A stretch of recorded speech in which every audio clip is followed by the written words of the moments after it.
Hello, everyone. Thanks for joining us today. We'll get started in just a moment, but before we do, a few housekeeping items. The following conversation is being recorded. You'll receive an email with the link to the recording after today's event. Also, please feel free to share that recording with anyone you think may find the content valuable. Also, please feel free to ask questions during the presentation by entering them into the Q&A box, and we'll try to answer them during the presentation. If we don't get to your question, we'll follow up afterward. Okay, let's get started. My name is Scott Rupp, moderator for today's discussion. As we all know, AI is massively reshaping search, social, and call tracking. And because of these massive shifts, we've got to ask ourselves if our strategies are keeping up. In this session, Crystal Ware, Chief Strategy Officer at Location 3, a digital marketing agency that specializes in multi-location and franchise brands, will discuss how AI is transforming the work we do and what marketers can do to stay ahead. Whether you're in home services, healthcare, retail, or any other franchise business category that relies on high-quality customer phone calls for success, the following points likely pertain to you. How search, social, and call tracking strategies are changing in the AI era, what industry-specific opportunities are emerging for growth, and how to keep up in a marketing environment that's evolving faster than ever. We'll also cover what's working now and where to focus next. With that, let's meet our featured guest, Crystal Ware. Crystal. Yeah, thanks, Scott. I'm really excited to be here. Thank you for having me. What a conversation for us to have today. I'm really excited to dive in. I've been in marketing for almost 20 years now, with 15 of that being in the franchising space. And marketing has always changed and evolved. It's one of the reasons why I love it. But this rate of change, this pace of adaptation that is needed by businesses is unparalleled. We haven't been in this situation before, and I'm excited to talk to you about things that we're doing and hopefully maybe calm some folks out there that feel like they're already falling behind. Yep, I appreciate that, and I think we're going to talk on discuss some things today that when we discuss them now, tomorrow they might be different. But thank you so much for joining us and being here with us today and sharing your insights. We truly appreciate it. If you don't mind, let's get started with a poll. So for everyone out there, here's a poll for you to consider as we begin our conversation. So in your view, what areas are evolving the fastest across the industry? Search, social, call tracking, or everything we're just trying to keep up? Let's give you guys a couple more seconds on that.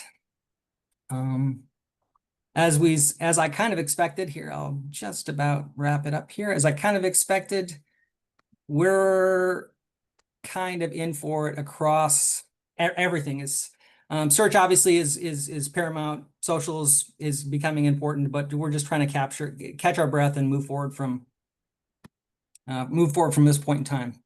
So with that said, let's get started. In your view, Crystal, which areas are evolving the fastest across the industry as far as what you're seeing? How are search, social, and call tracking evolving? Yeah, like you mentioned, this evolution is happening so fast that things I talk about today may be outdated by tomorrow. But I think there's some core things that are holding true. On the search side, we've all heard of semantic search that's been around for years. This is semantic search on steroids. It's not just about keywords anymore. It's not even about the context around the keywords. Google's using everything they know about customers to understand the context of what's being searched. And advertisers are showing ads for things that they never probably anticipated they would show ads for. Um, it Google has known the what, and now they actually know the why. And again, because it's Google and Meta, they're looking for purchasing intent. The creative and the messaging that we put in market needs to be so fluid because we're adjusting to the customer searches in real time, searches that we likely never would have anticipated. Customer behavior is also changing significantly with AI overviews the new AI modes that's been released. But this on again, off again purchasing journey is important. And so how we show up in search results, how we show up in our creative and messaging needs to be pretty fluid to meet that customer where they are. And then the evolution of AI in call tracking honestly couldn't be coming at a better time, because it's not enough to show our advertising and understand the performance coming out of that. But what AI in call tracking allows us to do is understand in real time the context of what our customers are looking for and help us determine quick changes to campaign strategy. How effective is our messaging? Are there operational challenges that are in play that need to be handled? And it's allowing us to make shifts in refining strategy or operations almost in real time. For those that aren't familiar, can you give us an example of semantic search and how search behavior is changing? Yeah, absolutely. So I found this is actually from the last week. It's for in the automotive space. As an example, a customer searched for Mike's oil change. And our client has quick oil change as a keyword in their campaigns. We are not bidding on Mike's oil change because we don't do competitive conquesting on this brand. But because Google knows that Mike's oil change is a quick oil change service, we ended up showing for ads for Mike's oil change. So that's what I mean by understanding behavior and intent in a way that we haven't seen before. It's also adapting. We have no copy that speaks to Mike's oil change. We just have copy that speaks to the quick service, right? What this also does is it makes it really important to leverage every component of your ad, because we may be showing for Mike's oil change now. And we have an opportunity to take business, right? Take that business. So if you're leveraging location extensions in your ads, perhaps you show just under Mike's oil change ad with a 5-star rating. And that can be all the difference in you getting the click for that customer versus Mike's oil change, which you never thought you were going to get to start with. That's a great insight. You had mentioned earlier that you've got clients that are advertising for things that they never thought to advertise for before. Do you have any examples you could offer of that? This one is an example. We've got so in our in the ad platforms, the beauty of going into your search query reports and things like that is it allows you insight into what your customers are actually searching for and what ads are triggering for those queries, right? And so you can go through and find areas of opportunity that you're showing ads for that you never have before. And then you can build out ad copy. The AI functionality in the ad engines are incredibly robust. So dynamic ads and things like that can allow you to adapt that creative and that messaging much faster than if you had to go through the manual process of creating ad copy for all these instances where you may not even know you need to build ad copy for. Great insight. Thank you. Okay, so you mentioned AI.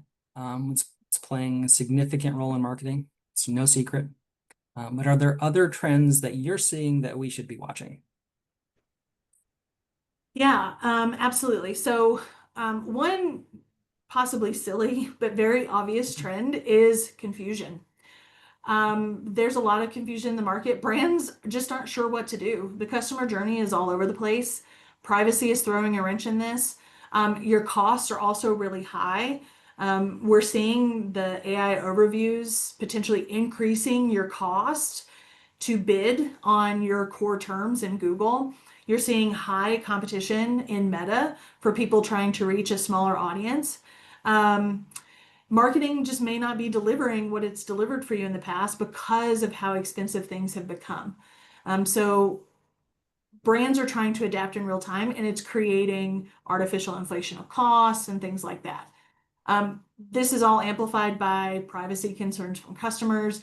The on and off again cookie drama is always a thing, sandboxes, customer expectations. Influencers are playing a huge role in how our industry is shaped. don't pass up the opportunity to talk about influencer marketing. There's a lot of knee-jerk reaction to happening what's in the marketplace, and I don't blame folks for having those kind of reactions, because at the speed in which we're required to move right now, we've just got to make quick decisions. The other trend that's really important that you're going to hear me talk a lot about is first-party data, how it's being collected, how it's being organized, and how it's being leveraged is a part of every conversation that marketers should be having right now. Accurate, structured data plus the trend analysis power that's coming with AI can absolutely alter how you execute marketing and how you speak to your customers. I see. Just real quick to follow up on what you said about the speed. You're seeing campaigns moving much quicker than maybe in the past? Yeah, absolutely. We've got obviously real-time decision making. If you're leveraging the AI tools that are in the ad platforms across Google or Microsoft or Meta, then you are effectively making real-time decisions using real-time data. Is that the right data? I can tell you that if you do not have your data connected to your ad tech platforms, then your competitors who do are doing more effective advertising than you are right now. Um, the speed is also really interesting because this brings in a whole other side of the conversation where we have a speed to decision for your customers and a speed to lead for us as businesses. So like in the healthcare space, when customers are searching for healthcare needs, they likely need a solution in minutes, not hours, not days. AI technology allows you to, one, make sure you bid appropriately for the right audiences, looking for those keywords. It also allows you to tailor your messaging so that your messaging says, hey, customer, I have exactly what you're looking for, and we're ready right now. This doesn't require you to invest in significant amounts of money to build out these really robust creative libraries like we used to do, right? We don't have to go down that road anymore. Call tracking also gives us, again, those real-time insight into customer needs. And if we're leveraging those transcripts and that AI functionality to understand this information, you have real-time feedback from the customers that can improve the customer service experience.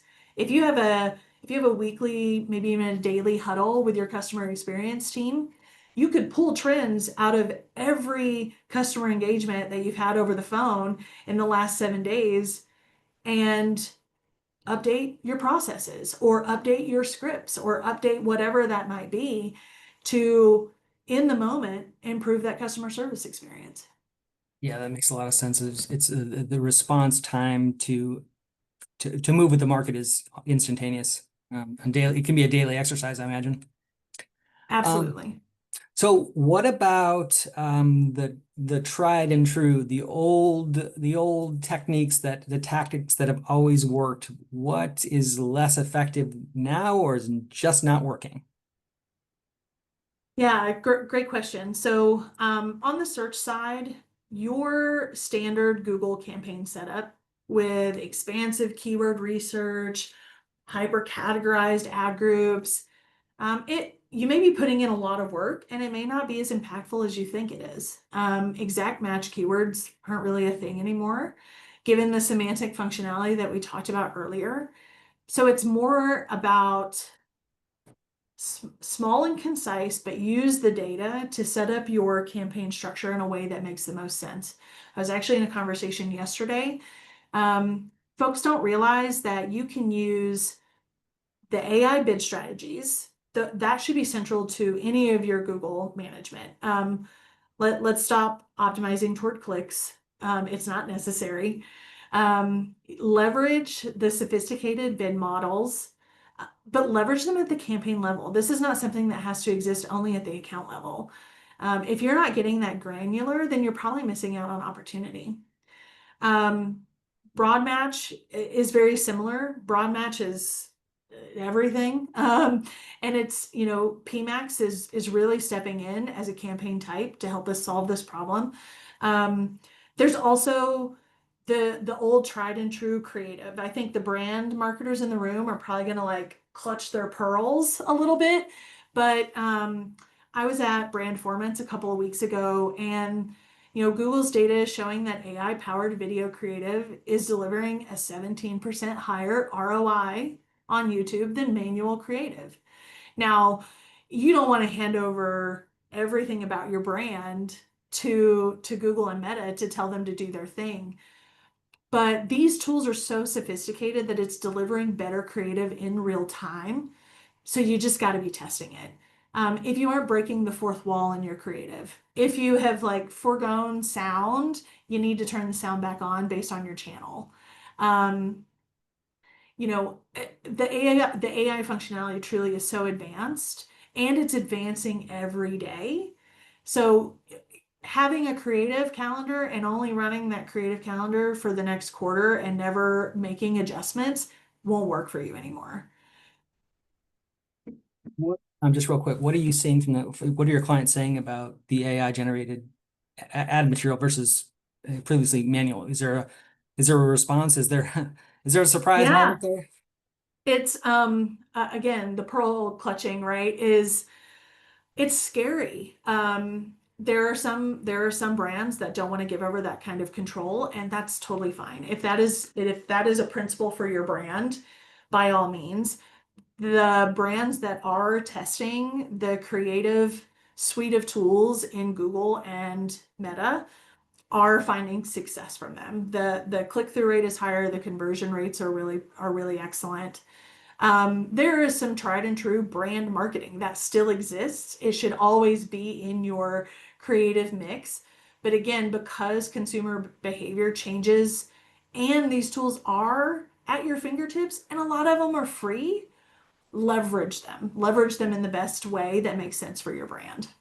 I assume that there's a 17% outperformance now, but where's it going to be a year from now, 6 months from now? I mean, Right, we'll probably see that as only right, grow. Let's see absolutely. about another poll. Let's see our biggest concerns. With so much of our business landscape, change in our business landscape, what is our business biggest concern? Is it learning what's working, but doing it faster, defining the right metrics, understanding the why behind customer action, spotting new trends, or proving ROI? Just a couple more seconds on that. I think we'll see that there's a lot going on in the space, and there's a lot to still be learned here. Okay, let's check in on this. Yep, learning what's working but doing it faster is the clear winner here. ROI is going to continue to play a role in trying to determine what metrics are working, and obviously where things are going in the near term at least. So that said, what, in your opinion, are any new metrics that businesses should be tracking, but they're not? Maybe they're not looking at them, but what should they be tracking? Yeah. I'm a performance marketer at heart, so proving ROI is something that I talk about every single day. So I shout out to my poll voters. The other one makes total sense. How do we know what's going to work? Yeah. So in terms of new metrics, things that we should be tracking that we aren't. One, incrementality.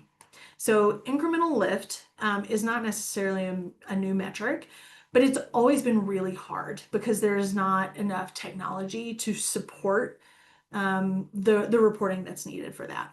There are proven formulas out there. There are new tools out of the box. There's new tools coming out every day. Google has new tools, Meta has new tools that can help validate the incremental lift that you're getting from campaigns for your business. So again, my brand marketers in the room, it can help you justify the brand marketing impact on your bottom line revenue. So if you're not measuring incrementality, go do some research and test some tools out there and see what you can learn from that. Um, a lot of times these channels get overlooked because the end metric is not there. And this incremental lift stuff can really help you understand that.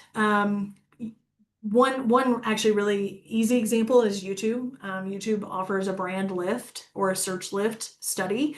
They actually just lowered their spend requirements. In the past, it was really hard for some brands to make that investment. It's down to $5,000 now. Um, For direct response campaigns, we can look at the correlation between what is our marketing doing, what is revenue happening. For brand marketing, we can look at correlations in brand activity in the market and what does that do to make it more easily and more cost effective to acquire customers. You can get really deep in that analysis. We are in a space where a lot of our clients care about store visits. So we can do things like looking at correlation between marketing store visits data and the number of cars that are serviced every day at your automotive business, right?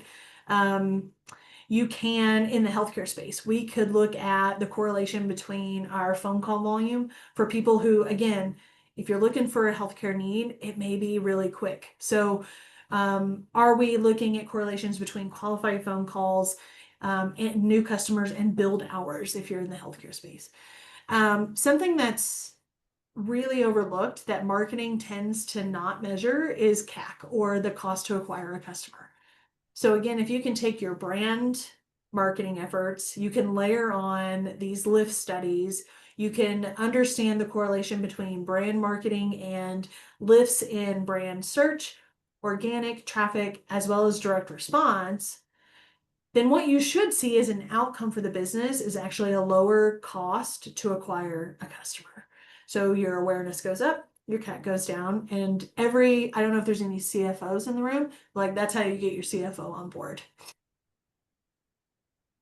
What about least helpful metrics that businesses still rely on? Yeah, so anything that's measured last click. Last click is, look, your search campaigns are always going to win out, but we're seeing a lot where our clients are wondering, why is their volume down? Why is their volume down? They're not investing anything in filling the funnel. And they don't invest in filling the funnel because they can't measure the lift that's happening from it. So get out of the last click mindset, investigate some attribution modeling. There's lots of models that are out of the box that don't cost a lot of money, and it can do wonders for your business. Click to call. Please stop measuring click to call. So click to call just means that they hit the button. It doesn't mean that the call completed. It doesn't mean that the call was answered on the other end by your customer. It doesn't mean that it was an actual meaningful customer. So Marchex has done some amazing advancements in their AI that allows us to not just know that a call happened, that it was answered, that it was a new or a returning customer, and did they book an appointment? Did they even make a sell over the phone? All of that becomes really healthy data that can feed your marketing strategy. So get past click to call, also get past minimum duration. We're moving past all of those things. And then I'm going to go out on a limb here and again make a bold statement. Cost per lead is sometimes the best you can get out of your marketing. But if you're not closing the loop to understand the value of the leads that you're actually driving, then you're really missing the mark. So I don't think it's least helpful, but it's a stepping stone into what's next. So spend some time understanding, how do you close the loop between the customer lead and the actual closed revenue of the business. Okay, I appreciate that. Thank you. Yeah, very good stuff. Great insight. So based on this conversation that we're having today, you've talked a lot about where things are going, things that are working, things that might not be working so much anymore. There's a lot of change going on right now. This, as we all know, that's why we're on this call. There's change. How do you keep up with it? It's a difficult task, but how do you keep up with it? What's your advice? Yeah, absolutely. So even if you're in a niche area, everything is changing. So I know we're talking about search and social here, but the SEO teams, they are not sipping pina coladas on the beach anywhere. This entire ecosystem is undergoing a pretty big shift. And am I keeping up? If I'm going to be honest here right now, probably not. Like there's so much that's moving, and that's okay. The way that you keep up is again, this is oversimplified, but you dedicate 20 minutes of every single day to read industry publications to understand what is happening. I think that's a core tenet of anyone, but you're probably going to have an hour, 2 hours worth of reading material every single day because of the rate that we're changing. So dedicate time to stay up to date and then test. Find sources of information.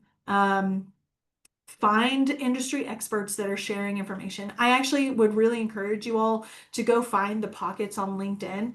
Marketers are being so generous right now with the knowledge that they're sharing and the time they're giving to share case studies on what's being learned out there right now because everyone is testing, everyone is trying to figure this out at the same time.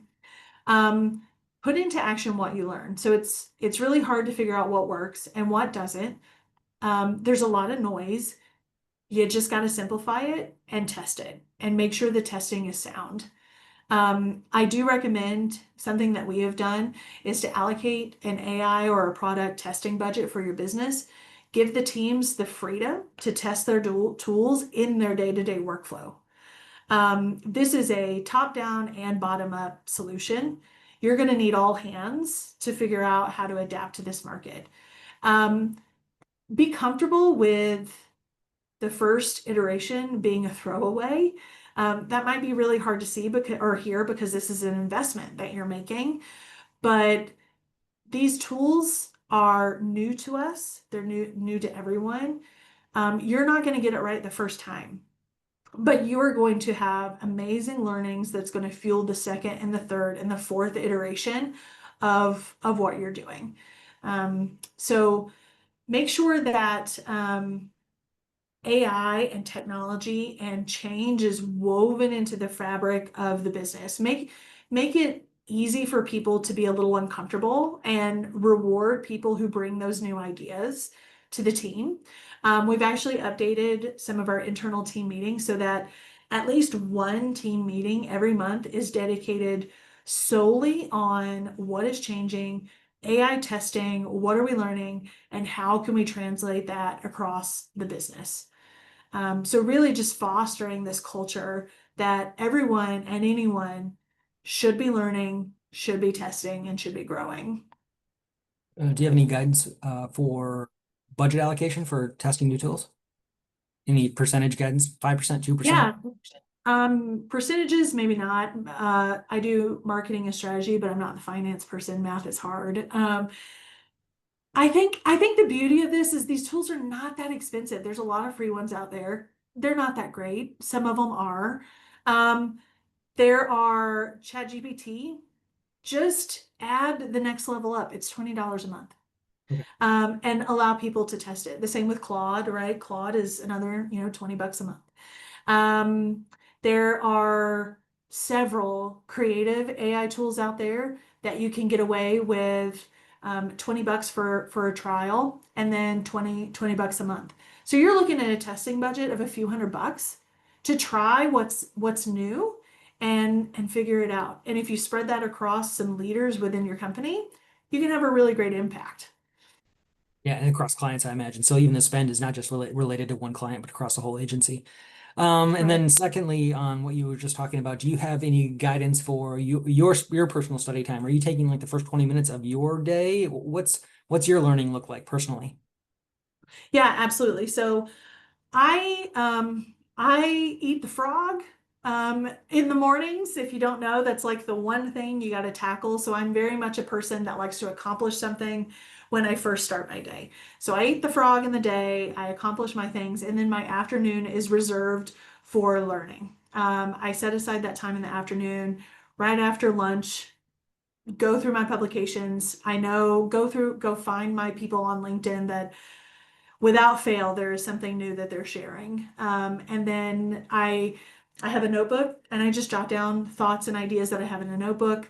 It's nothing fancy. We don't need major budgets and major tools and technologies to get started.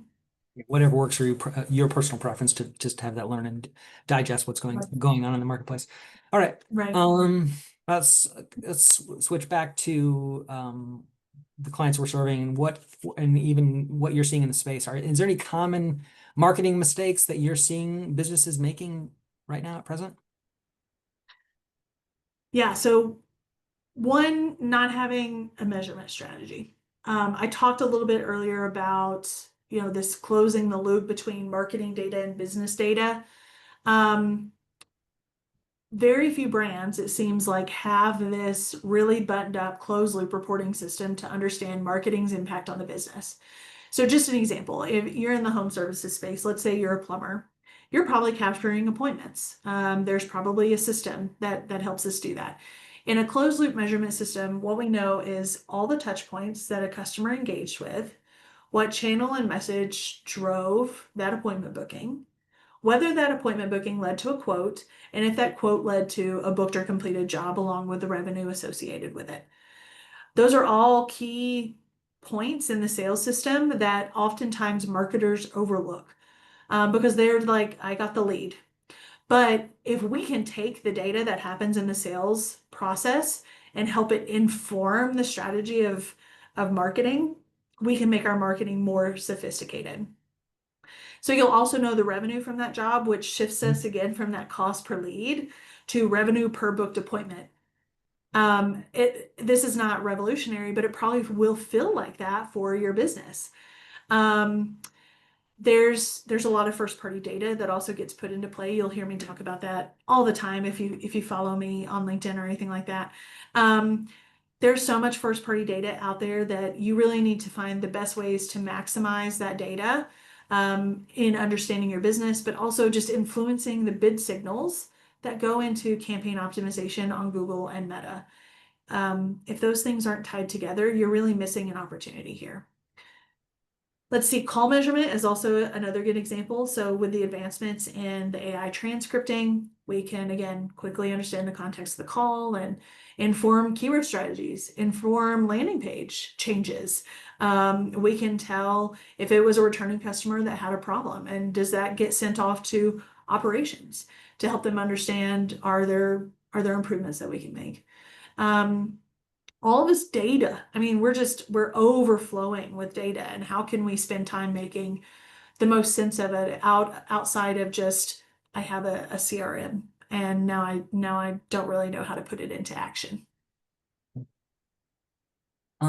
Okay, so if you're a member of leadership, CEO, CMO, or you were speaking to a member of leadership at a multi-location brand today, what would be your top three priorities for the next 6 months? Top three. So number one, get your first party data into a singular source of truth and structure it in a way that is usable. It is not an easy feat. Our clients come to us with data in disparate systems, different structures, all that stuff. We want to work with them to figure out how do we make this cohesive and usable. Because at the end of the day, if it's not usable, if we can't consume it, if our teams can't make sense of it, or the ad tech platforms can't make sense of it, we're not going to get a whole lot of value out of it. So figure out how to get that data into a good place, and then figure out how to automate the sharing of that data to ad platforms to improve those bid signals that I talked about. Google's been really clear. Automated information sharing is the priority, and they will prioritize that over a manual offline conversions import, for example. Um, so figure out how to get those integrated. Now, I'm a big proponent of crawl, walk, run. Something is better than nothing. So don't get overwhelmed by the bigger picture. Take your end goal and break it down into bite-sized chunks. There are ways to automate the data sharing that doesn't require a significant amount of development and engineering support. So the other thing is implement a really strong measurement framework. Make sure you have some sort of media mix modeling strategy in place. Get out of this like channel by channel mindset and really start looking at performance across channels, attributing it where appropriately, and making real-time shifts in strategy and budget management in order to maximize your outcomes. Um, Number three, rethink your content strategy. it's critical for everything across the board for your whole business. Again, I know this is not about SEO, but like generative SEO and AI overviews are changing the world and they're impacting your paid marketing. So your content strategy should be robust. It should be informing your website. Your video strategy should be important. Video should no longer be nice to have. It should absolutely be central to your any content plan that you're putting together. So revitalize that content strategy and make it successful for you across all of your paid campaigns, but also your organic presence. And then I'm just gonna throw it out there, like look at diversification. Um, Costs are not going down. And the number one thing that I hear is my costs are up, my costs are up. So diversification can help this. Truly understanding your marketing performance and allocating budget to what's really working will also help you kind of lower your costs or at least maintain them when other folks in the space might be ballooning. Um, Use the data to make those decisions, right? So whatever marketing partner you might be using, they have a world of data at their fingertips. So if maybe you feel like you don't have the data or the information sitting in your databases or you can't get to it, lean on your partners because they have a world of information available to them that can help you set benchmarks and whatever that might be. It can help you understand channel mixes, investment, whatever. Regarding the single point of truth for the unstructured data and getting it in one place, is that often one of the heaviest lifts you encounter with a new client? Yeah, absolutely. It's an investment of time, resources, and money. And a lot of times, especially in the franchising space, where you may be acquiring brands, acquisition strategies, you inherit. I've worked with companies that had up to 7 CRMs, Wow. and that is not a path towards success in a data-driven, AI-focused world. So invest the time to shore up your everything revolving around your data ecosystem and your customer database. I assume it's safe to say that most clients that have not worked with an organization like yours, that's a challenge they face, but it shouldn't be an impediment to moving forward just because their data is unstructured. I mean, I'm sure you see it all the time, and don't let that be Absolutely. a hurdle that can't be overcome. Absolutely. Again, crawl, walk, run. There's a strategy for everything. You can definitely make it work. Okay. In that vein, what about if there's one small test that you could recommend team try, even this month, this quarter, to see results? Yeah, I think I've highlighted quite a few in here. The AI tools for creative and messaging, those are easy to implement. Um, If you are not leveraging something like PMax, which is a data-driven channel optimization solution in Google, try it. Make sure you have customer data filtering into your ad campaigns before you do it. I promise you it will work better if you do those things. Um, Look at a call measurement platform like what we have. It's incredibly easy to implement. It's also a cost-effective solution.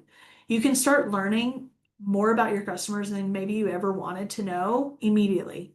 The call tracking happens as soon as it's launched.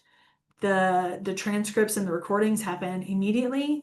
And the AI solutions that sit on top of that to bring you insights to your business are immediate. And so it's a really fundamental way to like make sense of information and then put it into action pretty quickly. You can dive into the details very quickly, in almost real time. Mhm. Um, what about your clients that you work with? What do they think they know or that they think they didn't know and that you uncovered the truth and what through call tracking, what are you uncovering through call tracking, for example? How did that affect their strategy or change their strategy? Any feedback there?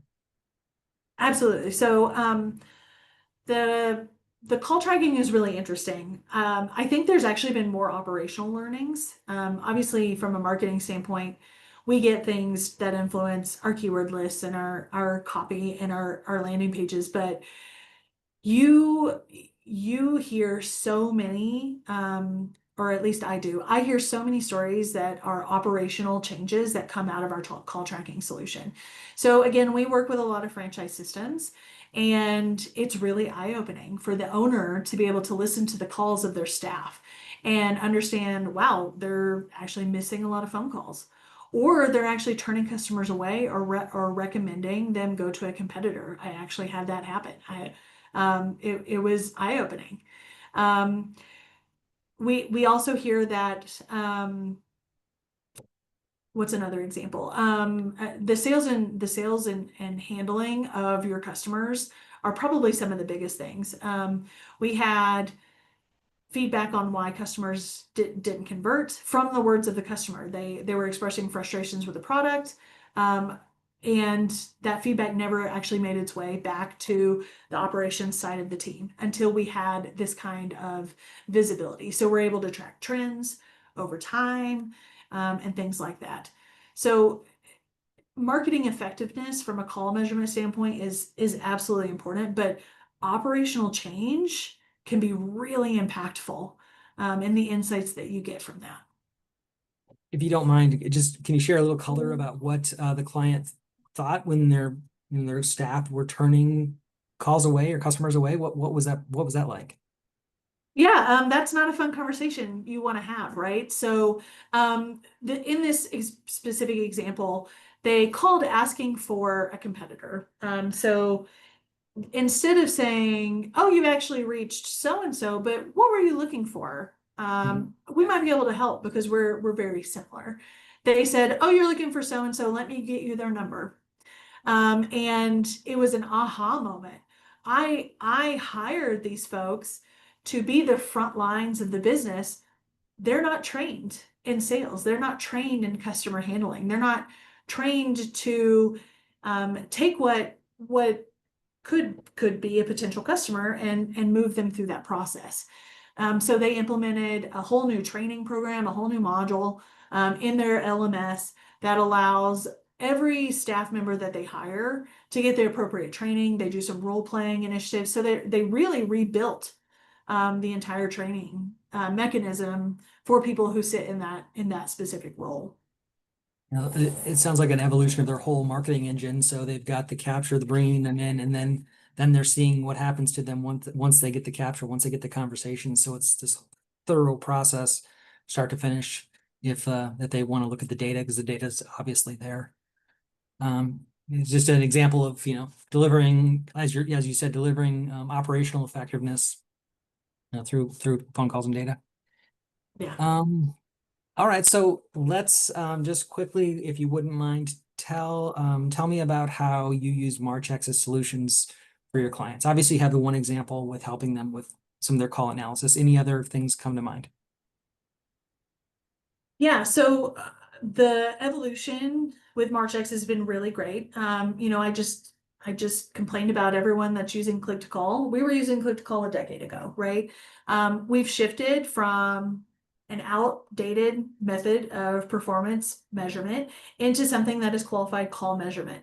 I don't even use call tracking anymore. I've been saying call measurement, because it is an effective performance measurement tool.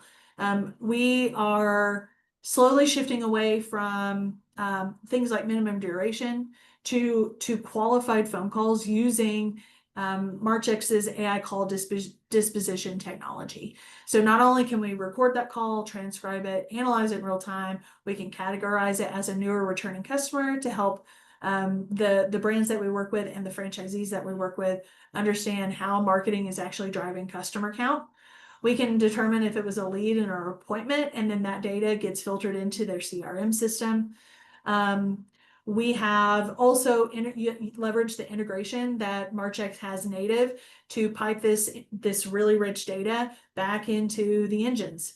So that direct integration is key. Um, this the robust technology really helps secure that whole measurement strategy that we build out for our clients. It also, privacy and security is really important. There's built-in technology within Marchex that maintains PII. Healthcare customers, for example, can have private information redacted to protect consumer privacy and things like that. So there's lots of advancements in this space. And if your call tracking solution hasn't evolved in a while, I highly recommend you go out and look at what's out there in the world now. Thank you for that. I appreciate it. We're just about ready to move into a couple questions, audience questions. But before we do that, I'd like to just do one more check base, if you wouldn't mind, just one more poll with our attendees, and that is which benefits of modern conversational insights is most valuable to businesses today? Identifying high quality leads and attributing campaigns, catching or saving, lost high value opportunities, underlying what customers, why they didn't book, and seeing broader trends. All these facts come into, all these insights factor in, which is important to measure here. There's a couple more seconds on this. All right, I'll end that there and share the results. And kind of as I would have suspected, identifying high value leads and attributing them to campaigns is very important to those attending today. So appreciate everyone for answering the questions and being part of this event with us. Let's transition a little bit and do some questions that we've gotten. Look here. Okay, so first one, Crystal, what are the best ways to test new strategies without disrupting what's already working? Yeah, so you definitely have to implement tests in a controlled environment so that you isolate what you're testing against your existing campaigns. You don't want to shift all of your creative, for example, into AI generated creative. Things like A/B testing, experiments within the platforms themselves are really important. For example, we're actually getting ready to kick off some tests now where the campaigns will be duplicated. And one set of campaigns will have AI generated video and the other will have the manual video creative. So all things are going to be equal except for that video component. And then we'll understand for that brand specifically in the retail space, what is most effective. You can also do audience segmentation where you segment your audiences and have one as a control. That helps you need to be very careful about that to make sure you have the right size audiences, the right kind of proportionate audience sizes to make sure that that gives you good sample sizes. You can also do the same with geographic segmentation. So you can, especially this works fairly well in a franchise system where you have many locations. You can divide your locations into a control and a test. This works really well, again, if you have a franchise system with a subset of franchise owners that are really eager to test things, you can isolate them into their own group and test some things for them. At the end of the day, if we all go back to science class, you need your control in your variable group. Make sure you're doing that. It's not going to disrupt your campaign marketing as much if you go that way. Also, just as a note, make sure you have a testing plan that outlines your hypothesis. Be really clear about what you're trying to learn and what you're trying to achieve out of that. Make sure that your tests are documented and your outcomes are documented so you can always iterate on those as you're going through the testing process. And then one of the big mistakes I see people make is they rush the tests. So give yourself time. We all want to move quickly. I move quickly. I love moving fast. Answers may come easy, but the right answers, the correct answers, take time and data. Depending on the data sets, you may have the right answers in 2 weeks, but give yourself the time to get there. That makes sense. Okay, I appreciate that. So this goes back, I think, to what we're kind of talking about at the beginning. So this question is, with so many tools and platforms, how do you decide where to focus first? It's easy to get caught up in everything that's going on and what's the next big thing. What's the next shiny thing that everyone's talking about? You're going to be reading these publications. There's lots. Search Engine Land comes out with new articles like every 5 minutes, it feels like, on everything from search, social to organic strategy, right? Don't get caught up in the big headlines. Read them and then ask yourself, how does this apply to me? How does this apply to my business? And how might it apply in the future? Keep your North Star aligned at the forefront of everything that you do as often as you can. Um, don't chase, right? Don't chase the squirrel, so to speak. What are the goals that you're trying to achieve for this year? How would this support you achieving that goal? Or maybe a better way to ask it is, how would this help you acquire or retain your customers? So lean into channels, tools, and technologies that align with your customers and align with your brand value rather than chasing what that next big thing is. Makes sense. Okay. All right. Here's another question. Do you think the traditional pay-to-play strategy is becoming obsolete with AI-driven recommendations now dominating the top of search and discovery platforms? Um, it's a great question. The cynic in me is like, no. Right. There's always going to be pay to play, right? They're going to monetize AI mode. They're going to monetize everything, right? We live in a capitalist society, right? So I think it's constantly adapting to what's actually happening. Remember when, Google My Business listings were all free and they monetize them. That's just what they do.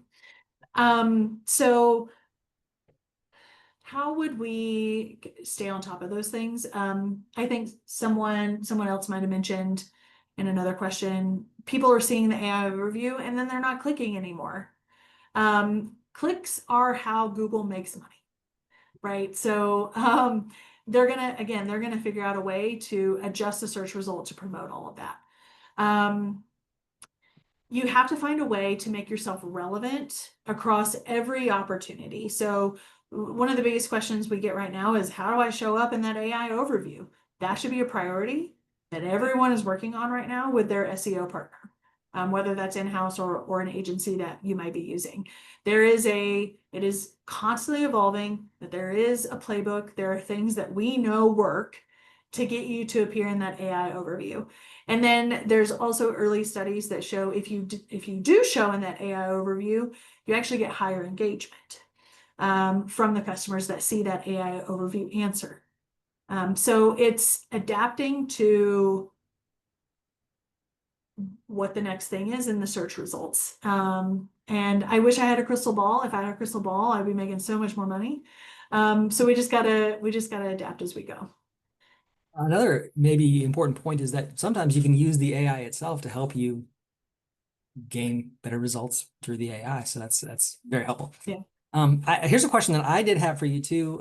You touched on it a little bit. So what's your go-to for best industry updates? I know you mentioned LinkedIn influencers, and you mentioned Search Engine Land, obviously. So any others that you go to on the daily? Yeah, you put me on the spot. Now I'm gonna blank on all the names. I should put together a little list and maybe we can send it out to folks as a follow-up. Yeah. Okay. Because there's obviously industry specific publications that we could spend a ton of time on and you can go down rabbit holes with. I like to go, I do spend a lot of time going direct to authors and experts in the industry because they are showing up. Sometimes what you get is a really great think piece article, but no tried and true like case study or data to support it. So if you go directly to the author on LinkedIn, to an expert in the space, I could put together a list of those folks too. They're going to be sharing data-driven analysis. And I think that that's probably the most important way for you to spend your time.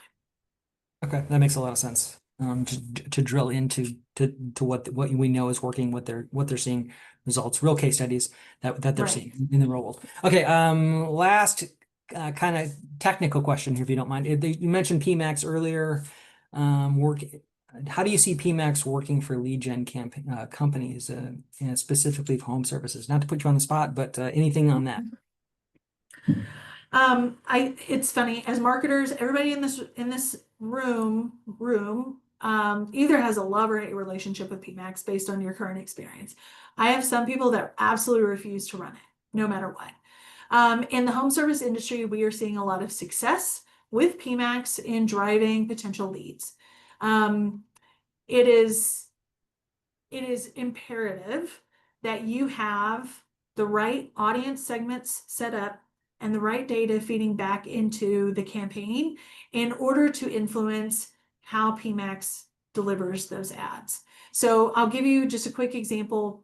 One of our customers was ready to turn it off, get rid of all their money. They didn't want to do it. And I said, we've got to make sure that we have the bid signals in place. We have to tell Google who we want as a customer rather than letting Google figure it out themselves. So we put in the work, implemented the closed loop reporting, fed the data back into the engines. And I don't have the numbers off the top of my head, but I can tell you that lead volume, qualified lead volume. And what's beautiful about this client is we have a really well-documented sales process. So we know a lead to a qualified lead to a proposal to a closed job that came from that. And we saw more than 100% improvement in qualified leads for that client after we implemented this. We also improved their lead to sale close rate because the quality improved so significantly. So we're seeing a lot of shift in stop getting hung up on CPCs, maybe even stop getting hung up on cost per lead. The really sophisticated folks are looking at booked revenue, proposal revenue, and things like that to understand the quality of the marketing they have in place. Great. I appreciate that insight. All right, last little point here, and this I think is going to be for me. It's talking about vertical specific call insights from our checks. What if our business is unique? Funeral services, for example, comes up. Just a little insight on that. Even if your business doesn't fit squarely into one of Marchex's verticals, we've designed the AI to surface universal patterns like lead quality, missed opportunities, or signs of customer frustration. And that applies across industries. So we've gotten specific with industries, yes, but we do have unique data capabilities outside of the specific verticals that we might mention.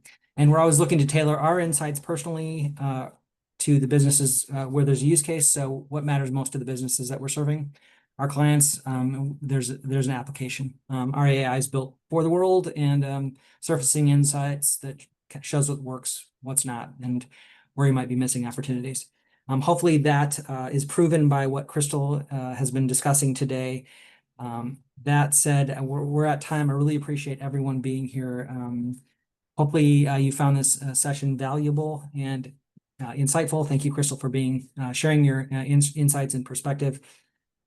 Please, if you have more information, please feel free to reach out to us at Marchex. There's a couple events coming up. I shared those earlier in the event, so feel free to check those out. Crystal, finally, how can individuals get in touch with you if they wish to learn more about you or the work that you're doing? Yeah, thank you for the opportunity to share that. Obviously, we are online. Location3.com is our website. We're actually getting ready. We've dropped it in some ways, but we're actually getting ready to drop a 50-page AI white paper that has very specific, like, tactical recommendations for this space that we're in. That was not planned. It just happened to be an excellent coincidence. But I encourage, if you want to talk more, reach out to me on LinkedIn, visit our website. If you sign up for our newsletters, you'll likely see that AI white paper with those specific examples and tactical approaches coming out soon. Well, thank you, Crystal, for your time and being here, and thank you for everyone for joining us. And we look forward to connecting in the future. Thanks so much, Scott. Thanks, everyone.